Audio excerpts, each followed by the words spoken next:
Chocat, l'histoire. On a vu dans le Shiur qu'il fallait savoir rester avec une question.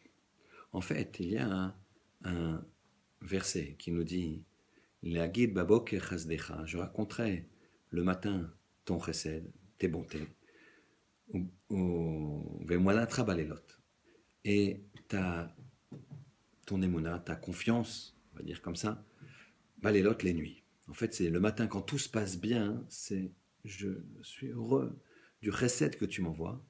Et la nuit, c'est synonyme quand tout se passe mal, j'ai la émouna, j'ai la foi, j'ai la confiance. Et donc, même si j'ai une question, j'apprends à rester avec ma question et la émouna que j'ai me conforte et je sais qu'Akadosh Baruch Hu va m'en sortir.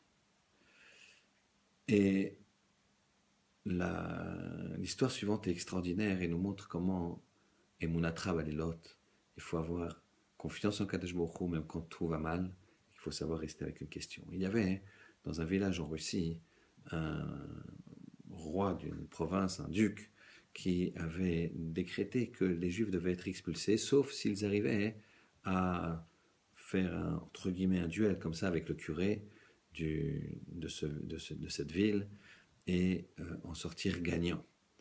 Le Rav de la ville a décrété un jeûne de 3 jours car il ne savait pas qui pourrait aller se confronter à ce curé qui avait une excellente réputation au niveau de son intelligence et de sa méchanceté, de sa perfidie à manipuler les gens à travers ses propos. Et voilà que, alors que toute la ville est avec le Rav dans la synagogue en train de pleurer, en train de jeûner, il y a Yaakov, le paysan, qui n'est pas du tout au courant de ce qui se passe, qui arrive dans le village. Il a besoin de graines pour son champ. Il voit que tout est fermé et il demande à un passant, mais tout est fermé, qu'est-ce qui se passe? Tu n'es pas au courant. Le Rav a décrété 3 jours de jeûne consécutifs. Il y a des pleurs et des tfilotes à la synagogue. Mais pourquoi? Pour qu'Hachem il nous aide. Il n'ose pas envoyer une personne aller contre le curé et on attend la délivrance d'Akadosh Baruch Hu. Ils sont là avec une solution, ils n'arrivent pas à la trouver, mais le Rav a confiance dans les tfilotes et il prie. Le paysan lui dit moi je veux mes graines. Bon, si c'est que ça, je vais y aller moi à la ville.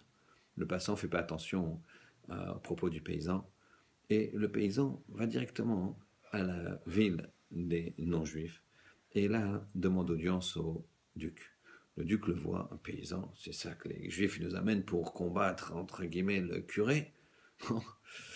D'accord, si c'est ça. Il organise pour le lendemain matin, devant toute la ville, le duel avec le curé. Le curé regarde le paysan de façon méprisante. Il n'a pas l'air très malin celui-là. Je vais faire quelque chose d'encore plus difficile. Écoute-moi bien. On va parler le langage des signes et le langage des versets des textes. D'accord? Très bien. Je te fais un signe, tu dois me répondre. Très bien. Le paysan dit bon, d'accord, ok. Voilà que le curé regarde le paysan méchamment et lui fait.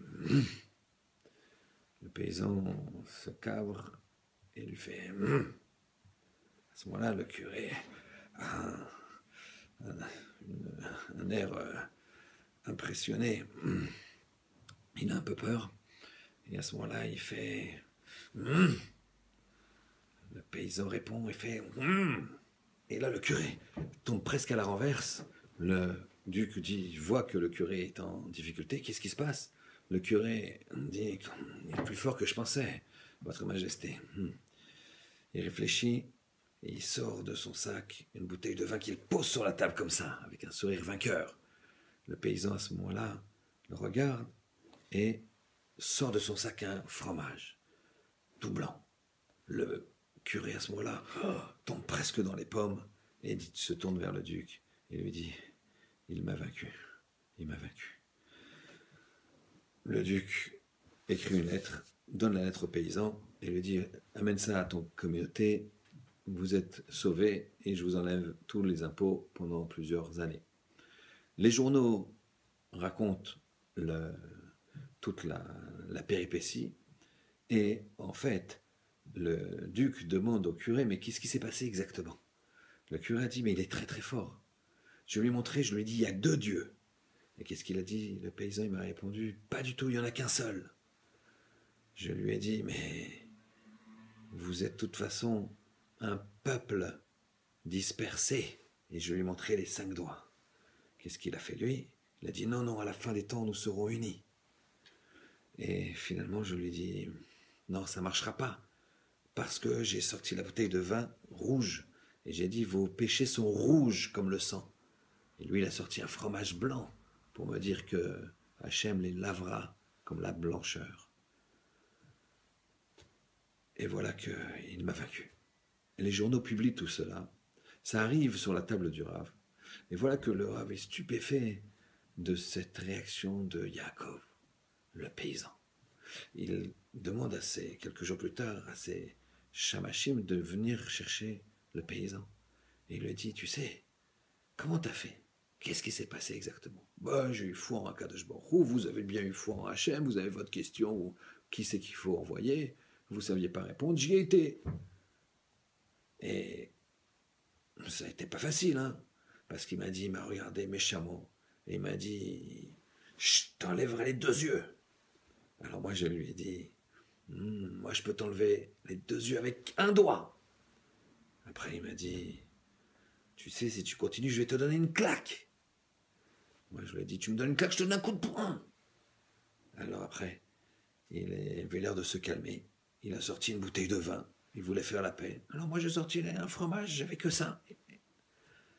Voilà.